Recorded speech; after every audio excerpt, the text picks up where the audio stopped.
Hello दोस्तों, स्वागत है आप सभी का KNP एनालिसिस में। आज हम डिस्कस करने वाले हैं दो article number 29 and article number 30।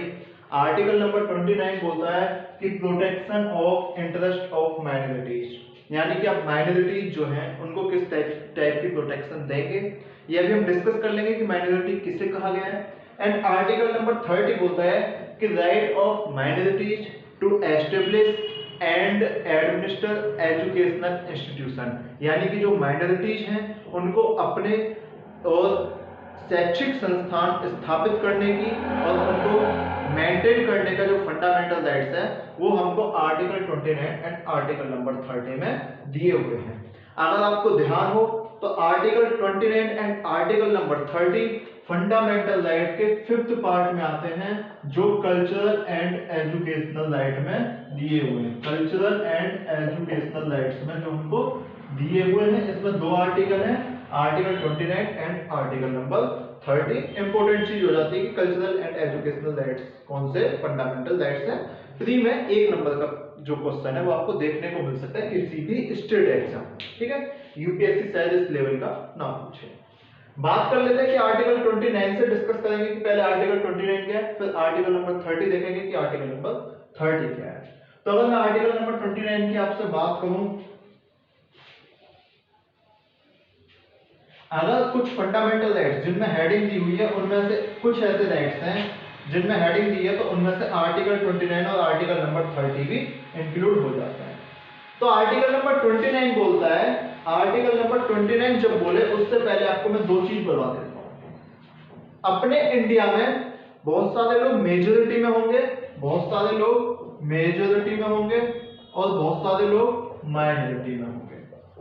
Majority का मतलब होता है जिनकी पॉपुलेशन ज्यादा हो और माइनॉरिटी का मतलब होता है जिनकी पॉपुलेशन कम हो। दो अंतर होते हैं। डिफरेंस ये नहीं है कि किसकी 50% से ज्यादा 50% से कम है, इसका कोई मैटर नहीं है। जो ज्यादा है वो मेजोरिटी है, ठीक है। अब ये जो माइनॉरिटी जो है वो इंडियन कॉन्स्टिट्यूशन में कहां पर डिफाइंड है, तो माइनॉरिटी इंडियन कॉन्स्टिट्यूशन में कहीं भी डिफाइंड नहीं है, यानी कि not defined. Minority Indian constitution में, भारतीय संविधान में, इन इंडियन कॉन्स्टिट्यूशन माइनॉरिटी कहीं भी डिफाइंड नहीं है। ये चीज देख लीजिएगा। जब माइनॉरिटी डिफाइंड नहीं है तो माइनॉरिटी को हमने किस किस आधार पे इंक्लूड किया है, ये चीज हम देखेंगे। अगर माइनॉरिटी डिफाइंड नहीं है तो माइनॉरिटी को हमने 2-3 एस्पेक्ट में इंक्लूड किया है। एक रिलीजियस माइनॉरिटी और एक लिंग्विस्टिक माइनॉरिटी। रिलीजियस माइनॉरिटी जो धर्म के आधार पर है, जैसे कि मुस्लिम, सिख्स, जैन, ये सारे कौन हो जाते हैं, रिलीजियस माइनॉरिटी। एक और चीज है रिलीजियस माइनॉरिटी में, 2007 में केस आया था टीएपाई केस में हमने एक चीज देखी थी कि अब ये फैसला स्टेट भी कर सकता है कि कौन रिलीजियस माइनॉरिटी है, कौन रिलीजियस माइनॉरिटी नहीं। रीजन मैं बता देता हूं स्टेट का रीजन क्या था। स्टेट का रीजन आप समझिए कि अगर आप नागालैंड में चले जाओ तो वहां आपको क्रिश्चियन देखने को मिल सकते हैं। अगर वहां क्रिश्चियन देखने को मिलेंगे जबकि पूरे इंडिया में वो माइनॉरिटी हैं, लेकिन नागालैंड में मेजॉरिटी हो जाएंगे, तो मेजॉरिटी माइनॉरिटी की definition case to case change होती रहती है। इसीलिए इंडियन कॉन्स्टिट्यूशन ने माइनॉरिटी को डिफाइंड नहीं किया कि माइनॉरिटी असलियत में है क्या। बस इसका मतलब यह कि जो मेजॉरिटी में नहीं है वो माइनॉरिटी है, ठीक है। बात आती है कि लिंग्विस्टिक माइनॉरिटी क्या होती है। लिंग्विस्टिक माइनॉरिटी का एक आपको एग्जांपल देता हूं कि आप तमिलनाडु में चले जाइएगा। आप मान लीजिए गए घूमने तमिलनाडु, ठीक है। तमिलनाडु में जाके आप बोलते हैं हिंदी, आप बोलते हो हिंदी। ऑल ओवर इंडिया में हिंदी जो है वो लिंग्विस्टिक मेजॉरिटी है, हिंदी जो है वो मेजॉरिटी है, ना कि माइनॉरिटी। लेकिन जैसे ही आप तमिलनाडु में गए वहां आपने देखा कि हिंदी जो है वो माइनॉरिटी वाले लोग बोल रहे हैं, यानी कि हमने माइनॉरिटी को दो हिस्सों में डिवाइड कर दिया, रिलीजियस एंड लिंग्विस्टिक। अब इसी बात पे आर्टिकल नंबर 29 क्लॉज बन जाता है। जब माइनॉरिटी समझ आ गई कि माइनॉरिटी क्या है, तो आर्टिकल 29 क्लॉज 1 भी समझ आ गया। अब आर्टिकल 29 क्लॉज 1 क्या कहता है? देखो, निश्चित रूप से भारत कैसा देश है? सेक्युलर कंट्री, धर्मनिरपेक्ष है। तो निश्चित रूप से हर धर्म को, हर माइनॉरिटी को, हर लैंग्वेज बोलने वाले को, हर धर्म को अपनाने वाले को अपनी आजादी होगी, अपनी कल्चर बचाने की आजादी होगी, अपनी स्क्रिप्ट बचाने की आजादी होगी, अपनी लैंग्वेज बचाने की आजादी होगी। और ये ही 29 क्लॉज 1 बोलता है। 29 क्लॉज 1 बोलता है every section of citizen of India,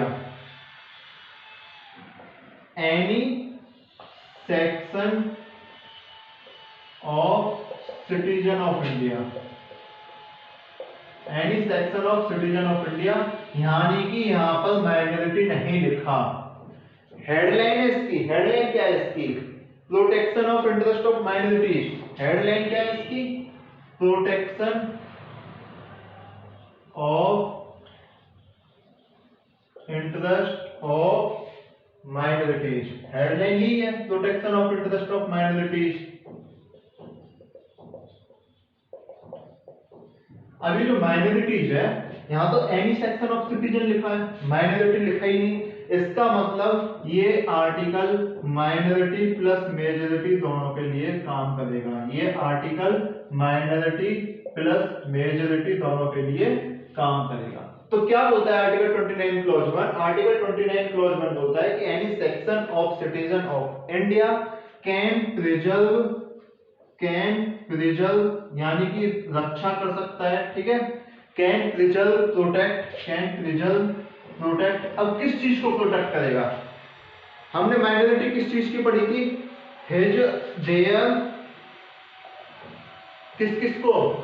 language, their language. Script भी हो सकती है ना, स्क्रिप्ट जैसे कि अगर मान लीजिए पंजाब में गुरुमुखी है तो वो अपनी गुरुमुखी बचाने के लिए आंदोलन कर सकते हैं। आंदोलन वाला कंसेप्ट भी बताऊंगा, यानी कि वो गुरुमुखी बचाने के लिए कंपटीशन आयोजित कर सकते हैं, ठीक है, कि जो गुरुमुखी में अच्छा ऐसे लिखेगा हम उसको पुरस्कार देंगे। तो ऐसे काम कर सकते हैं। लैंग्वेज बचाने के लिए कुछ भी कर सकते हैं वो, कि जो तमिल बोलेगा, ठीक है, पॉलिटिकल पार्टीज भी इस चीज को बोल सकते हैं कि अगर आप तमिल लोग हो, हम तमिल को प्रमोट करेंगे, तमिल में हम प्राइमरी एजुकेशन करेंगे। ये चीजें कर सकते हैं। स्क्रिप्ट एंड कल्चर यानी कि अपनी संस्कृति। अगर आपकी संस्कृति बचेगी तो धर्म तो खुद अपने आप पे बच जाएगा। दो चीजें पढ़ी थी अपनी माइनॉरिटीज जो है वो दो तरह की पढ़ी थी, रिलीजियस एंड लिंग्विस्टिक। लिंग्विस्टिक के दो टाइप आ गए, ठीक है, और रिलीजियस का कल्चर आ गया। ये हो गया आर्टिकल 29 क्लॉज 1। इसमें इंपॉर्टेंट फैक्टर ये है कि माइनॉरिटी प्लस मेजॉरिटी दोनों के लिए होता है। यहां तक समझ आएगी कि नहीं? आर्टिकल 29 क्लॉज 2 बात कर लेते हैं। आर्टिकल 29 क्लॉज 2, ठीक है।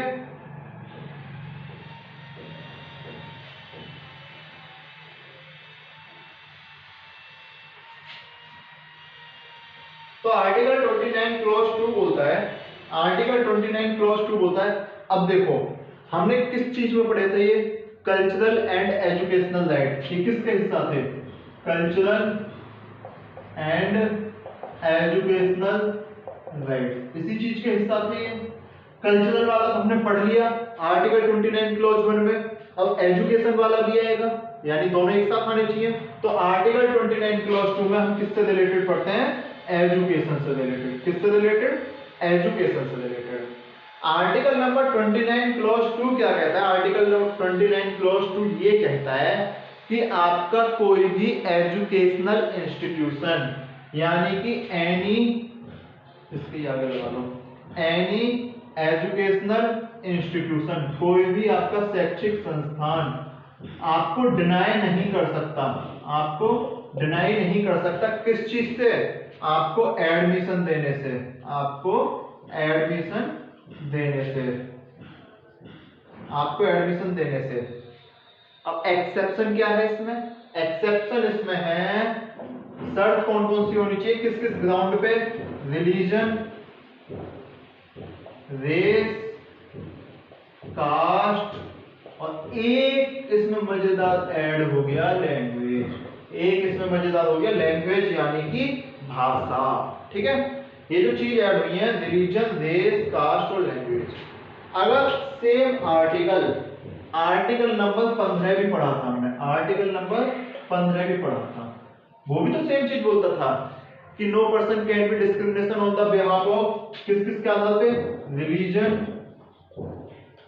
रेस, कास्ट, सेक्स और प्लेस ऑफ बर्थ। ये 5 आधार पे पढ़ा था। तो आर्टिकल 15 में और आर्टिकल 29 में यही डिफरेंस है कि आर्टिकल 29 में लैंग्वेज ऐड होती है, आर्टिकल 29 में लैंग्वेज ऐड होती है, आर्टिकल 15 में लैंग्वेज ऐड नहीं है। एक और चीज, आर्टिकल 15 जो है वो केवल स्टेट के लिए है, आर्टिकल 15 जो है वो केवल स्टेट के लिए है।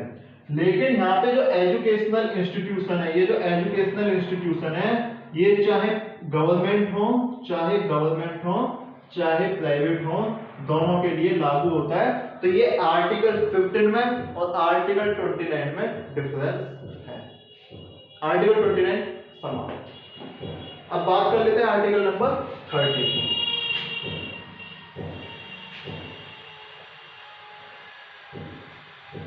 तो आर्टिकल नंबर 30 जैसा हमने शुरू में वीडियो देखी, तो आर्टिकल नंबर 30 ने हमें दो चीजें दी थी। आर्टिकल नंबर 30 ने हमें दो चीजें दी थी कि आर्टिकल नंबर 30 क्या बोलता है, right of minorities, right of minorities to establish and maintain educational institution. 29 पे पहले कल्चरल वाला भी पार्ट आ गया, फिर एजुकेशनल राइट वाला भी पार्ट आ गया, ठीक है। अब इसके बाद हम देखेंगे कि आर्टिकल 30 जो है वो पूरे का पूरा एजुकेशन पे आधारित है, पूरे का पूरा आर्टिकल नंबर 30 एजुकेशन पर आधारित है। तो आर्टिकल नंबर 30 क्या बोलता है, आर्टिकल 30 क्लॉज 1 कहता है, आर्टिकल नंबर 30 क्लॉज 1 बोलता है कि ऑल माइनॉरिटीज, यहाँ पे डिफरेंस है। आर्टिकल 29 में हमने पढ़ा था any section of citizen of India, यहाँ पे पढ़ते हैं ऑल माइनॉरिटीज, यहाँ पे हम पढ़ते हैं ऑल माइनॉरिटीज, ठीक है। ये डिफरेंस है यहाँ पे आर्टिकल नंबर 30 में।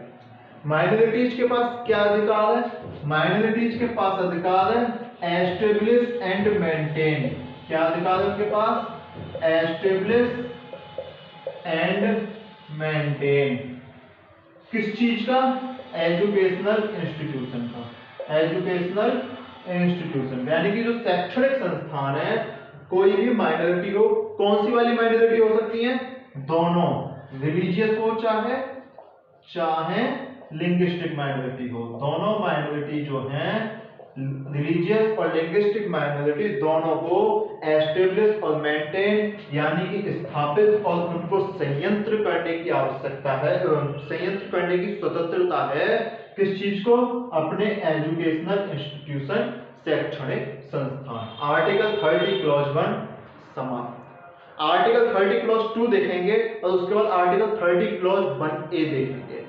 आर्टिकल 30 क्लॉज 2 देख रहे थे सबसे पहले। आर्टिकल 30 क्लॉज 2 क्या बोलता है,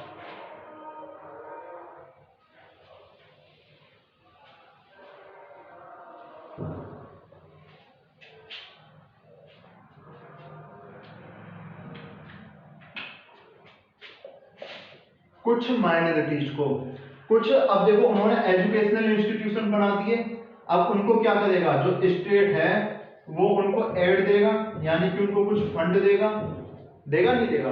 अगर स्टेट उनको फंड यानी कि एड यानी कि वित्तीय सहायता दे रहा है तो स्टेट उनके आधार पर कोई डिस्क्रिमिनेशन नहीं करेगा, कोई डिस्क्रिमिनेशन नहीं करेगा।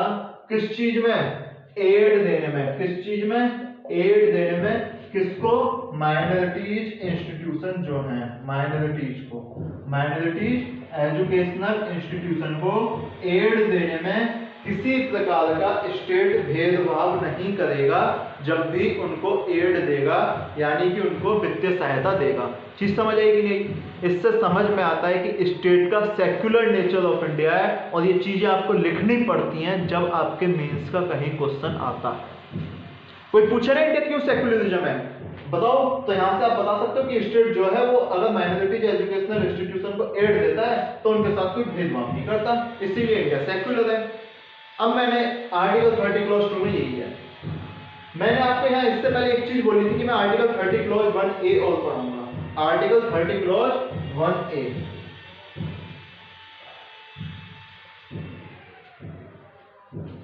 आर्टिकल 30 क्लॉज 1A, एक चीज समझो, आर्टिकल 30 क्लॉज 1A अगर ये बाद में ऐड हुआ है तो निश्चित रूप से किसी ना किसी कॉन्स्टिट्यूशनल अमेंडमेंट एक्ट से ऐड हुआ होगा।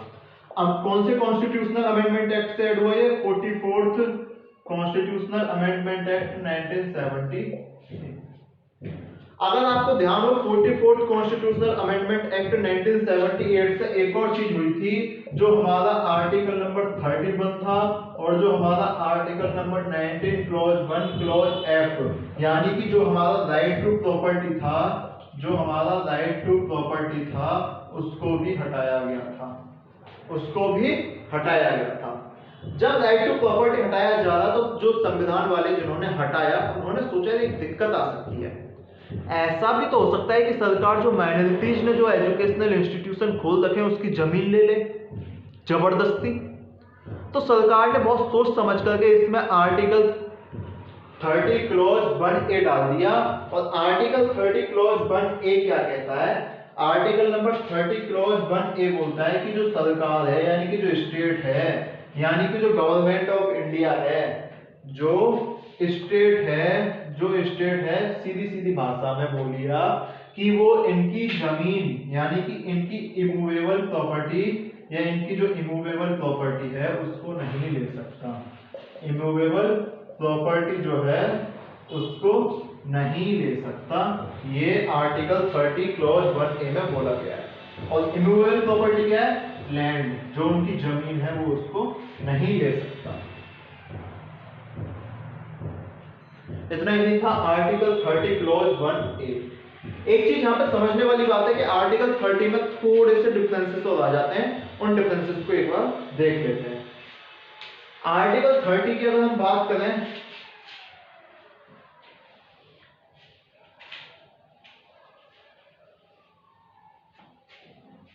आर्टिकल 30 की अगर मैं बात करूं आपसे सबसे पहले, तो देखो आर्टिकल नंबर 30 में एजुकेशनल इंस्टीट्यूशन, मैंने बोला ना कि स्टेट उनको एड देगा, यानी कि उनको वित्तीय सहायता प्रदान करेगा। तो स्टेट अगर उनको एड दे रहा है, यानी कि स्टेट क्या दे रहा है उनको? पैसा। अगर स्टेट ने मान लो उनको पैसा दे दिया, ठीक है, तो अब स्टेट क्या चाहेगा? अब स्टेट क्या चाहेगा कि मैं जो पैसा दे रहा हूं उससे क्वालिटी ऑफ एजुकेशन मिले, उससे क्वालिटी ऑफ एजुकेशन मिले, उसमें कोई करप्शन ना हो, उसमें कोई करप्शन ना हो, सारे रूल्स एंड प्रोसीजर फॉलो हो, सारे रूल्स एंड प्रोसीजर फॉलो हो, ठीक है। हाँ, अब स्टेट जब इतनी चीजें चाहेगा तो जो माइनॉरिटी एंड एजुकेशनल इंस्टीट्यूशन को स्थापित करना है उनको क्या क्या छूट मिल जाएगी कि वो अपने आधार पर अपॉइंट टीचर, यानी कि अपने आधार पर टीचर अपॉइंट कर सकते हैं, अपने आधार पर टीचर अपॉइंट कर सकते हैं, ठीक है। अपने आधार पर वो जो स्टाफ होता है वो अपॉइंट कर सकते हैं, ठीक है। सिलेबस अपने आधार पर डिजाइन कर सकते हैं, सिलेबस अपने आधार पर डिजाइन कर सकते हैं, लेकिन ये सब किसके अंदर होना चाहिए? गवर्नमेंट रेगुलेशन के अंतर्गत होना चाहिए, गवर्नमेंट रेगुलेशन के अंतर्गत होना चाहिए। अब एक चीज मान लो, स्टेट उनको एड नहीं दे रहा, स्टेट उनको एड नहीं दे रहा, फिर क्या होगा? अगर स्टेट एड नहीं दे रहा तो भी भाई आपको क्वालिटी ऑफ एजुकेशन रखनी पड़ेगी ना, तब भी आपको करप्शन देखना पड़ेगा, तब भी आपको रूल्स प्रोसीजर फॉलो करने पड़ेंगे। हाँ, जैसे अगर टीचर है तो यहाँ पे कोई आप अपना फंडा बना सकते हो कि भाई जिसने 12वीं पास किया मुझसे टीचर रखेंगे, बीटेक किया उससे टीचर रखेंगे, बीएससी की उससे टीचर रखेंगे। यहाँ पे माइनॉरिटीज को थोड़ी सी एक छूट मिल जाती है, थोड़ी सी एक छूट मिल जाती है। स्टाफ सिलेबस सेम चीज। एक और चीज, एक नया इशू जो चल रहा है, बहुत न्यूज में है, नया करंट इशू है ठीक है। अगर मान लो स्टेट इनको एड दे रहा है, अगर स्टेट इनको एड दे रहा है, तो स्टेट की ये जिम्मेदारी होगी कि नहीं होगी कि उनको एजुकेशनल इंस्टीट्यूशन को टाइम टू टाइम चेक करे, टाइम टू टाइम उनको चेक करे कि सारी व्यवस्था सही है कि नहीं है, टाइम टू टाइम चेक करने की व्यवस्था होगी। और ये ही इशू यूपी में चल रहा है जिसका नाम है मदरसा, जिसका नाम है मदरसा। क्योंकि स्टेट जो है मदरसा को एड देता है, और अगर मदरसा को एड देता है तो ये स्टेट की भी जिम्मेदारी होगी कि वो देखे कि उसमें क्वालिटी ऑफ एजुकेशन है कि नहीं, करप्शन तो नहीं है, रूल्स प्रोसीजर फॉलो किए गए कि नहीं, टीचर जो है वो अच्छे हैं कि नहीं, स्टाफ सही से काम करता है कि नहीं, सिलेबस इनका सही है कि नहीं, ये ज्यादा स्टेट को देखना पड़ता है। तो ये था आर्टिकल 29 एंड आर्टिकल नंबर 30 की एक समरी। रिवाइज कर लेते हैं एक बार।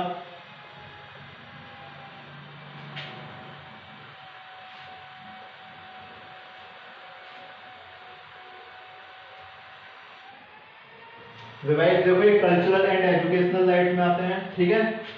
फंडामेंटल राइट है आर्टिकल 29 और आर्टिकल 30, इसमें दो चीजें आती हैं। आर्टिकल 29 और आर्टिकल नंबर 30 दो चीजें इसमें आती हैं।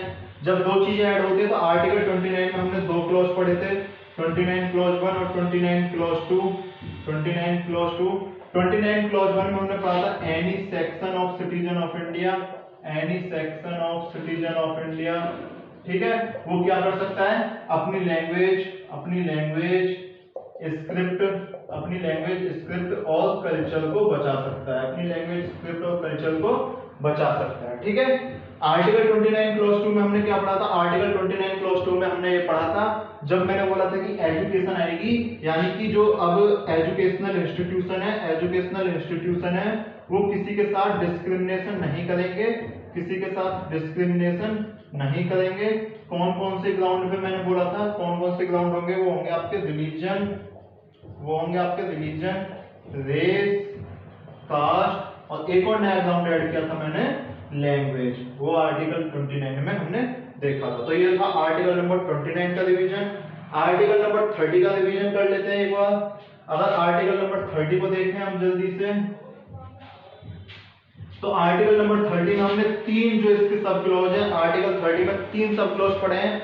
आर्टिकल नंबर 30 में तीन सब क्लॉज कौन कौन से पढ़े हैं हमने, सबसे पहला पढ़ा था हमने 30 सब क्लॉज 1, फिर 30 सब क्लॉज 2 और 30 सब क्लॉज 1A, ठीक है, ये तीन चीजें हमने पढ़ी थी। 30 सब क्लॉज 1 क्या कहता है, आर्टिकल नंबर 30 सब क्लॉज 1 बोलता है कि माइनॉरिटीज जो है,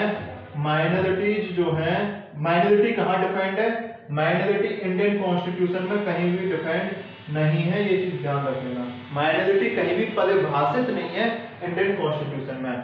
तो माइनॉरिटीज क्या कर सकते हैं, एस्टेब्लिश एंड मेंटेन कर सकते हैं, एस्टेब्लिश एंड मेंटेन कर सकते हैं, किस चीज को, अपने एजुकेशनल इंस्टीट्यूशन